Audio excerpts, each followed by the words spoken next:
Hi అండి. Puff hand cutting అడిగారు కదా, చూపిస్తాను రండి. ఓకేనా. ఫస్ట్ అయితే మనం హ్యాండ్ అనేది తీసుకోవాలన్నమాట. ఫస్ట్ మనకి ఎంత లెంత్ కావాలనేది చెక్ చేసుకోవాలి. నాకు 11 ఇంచెస్ లెంత్ కావాలి. ఓకేనా. ఫస్ట్ లెంత్ అనేది చెక్ చేసుకుందాం, తర్వాత లూజ్ చెక్ చేసుకుందాం. లూజ్ వచ్చేసరికి కూడా 11ని 2 భాగాలు చేశానండి. ఓకేనా. ఇదిగో 11 2 భాగాలు చేశాను, 5.5 వచ్చింది. ఓకే. ఇక్కడ ఒక మార్కింగ్ అనేది వేసుకుని మళ్ళీ ఇక్కడి నుంచి మనకి ఇక్కడికి కిందకి ఒక 3.5 అనేది పెట్టుకోవాలి డౌన్. ఓకేనా. ఇక్కడ నుంచి 3.5 అనేది పెట్టుకుని ఇక్కడి నుంచి ఇలాగా ఇంకొక మార్కింగ్ వేసుకున్న తర్వాత ఫస్ట్ ఇక్కడి నుంచి ఇక్కడికి చూసారు కదా, ఇలా క్రాస్ అనేది తీసుకోవాలన్నమాట. ఇలా క్రాస్ తీసుకుని మళ్ళీ పైనుంచి ఒక 1/2 ఇంచ్ అనేది క్రాస్ తీసుకుని, నేను మెజర్మెంట్స్ ప్రకారం ఏమీ చెప్పట్లేదు, మీకు ఈజీ ప్రాసెసే చెప్తున్నానండి. ఓకేనా.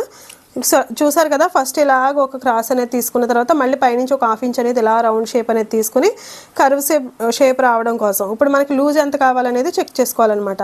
నాకు లూజ్ వచ్చేసరికి 17 కావాలి. సో అందుకని 8.5 అనేది పెట్టాను. చూసారు కదా, ఇదిగో ఇలాగా మనకి ఎంత లూజ్ కావాలో చెక్ చేసుకోవాలి. ఇలా లూజ్ అనేది చెక్ చేసిన తర్వాత ఇక్కడి నుంచి ఇక్కడికి మనం మార్కింగ్ అనేది వేసుకోవాలి. ఇక్కడికి మనకి హ్యాండ్ అనేది రెడీ అయిపోయింది. మరి పఫ్ హ్యాండ్ ఎలా తీసుకోవాలి, ఓకేనా, అది కూడా చూపించేస్తాను.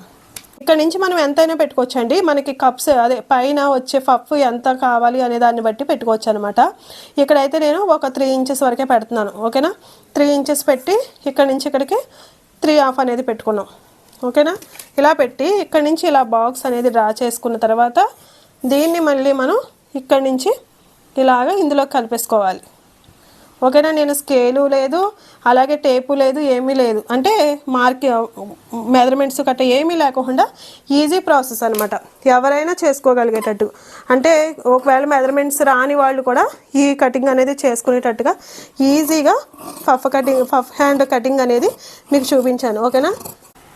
చూసారు కదా, అయితే నేను పఫ్ హ్యాండ్ అనేది అంటే ఎవరైనా కూడా ఒకవేళ కొలతలు రాని వాళ్ళైనా కూడా ఈజీ ప్రాసెస్ అనేది నేను షేర్ చేశాను. అంటే ఇంత మెజర్మెంట్ పెట్టండి, ఇంత మెజర్మెంట్ పెట్టండి అనేది కాకుండా మనం ఒక ర్యాండమ్గా అనేది కటింగ్ చేయొచ్చు, ఎలా కటింగ్ చేయొచ్చు అనేది నేను ఇప్పుడు చూపించాను. ఓకేనా. చాలా ఈజీగా మనం ఈ పఫ్ హ్యాండ్ అనేది కటింగ్ చేయొచ్చండి. ఇది నార్మల్ అనమాట. మనం ఏ హ్యాండ్ ఎవరికైనా కూడా, అది షార్ట్ హ్యాండ్ అయినా పొడవు హ్యాండ్ అయినా ఏ హ్యాండ్ అయినా ఇక్కడ నార్మల్గా తీసుకోవాలి.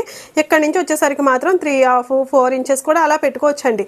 మనకి ఎంత పఫ్ కావాలి అనే దాని ప్రకారం మనం పెట్టొచ్చు అనమాట. ఇక్కడైతే నేను 3.5 పెట్టాను. ఓకేనా. చూసారు కదా, ఇలా రౌండ్ షేప్ తీసుకుంటే మనకి ఈ పఫ్ అనేది కరెక్ట్గా వస్తుంది. ఒకవేళ మీరు ఎవరైనా ఈ వీడియో చూసి ట్రై చేశారు అంటే కనుక కింద కామెంట్ చేయండి.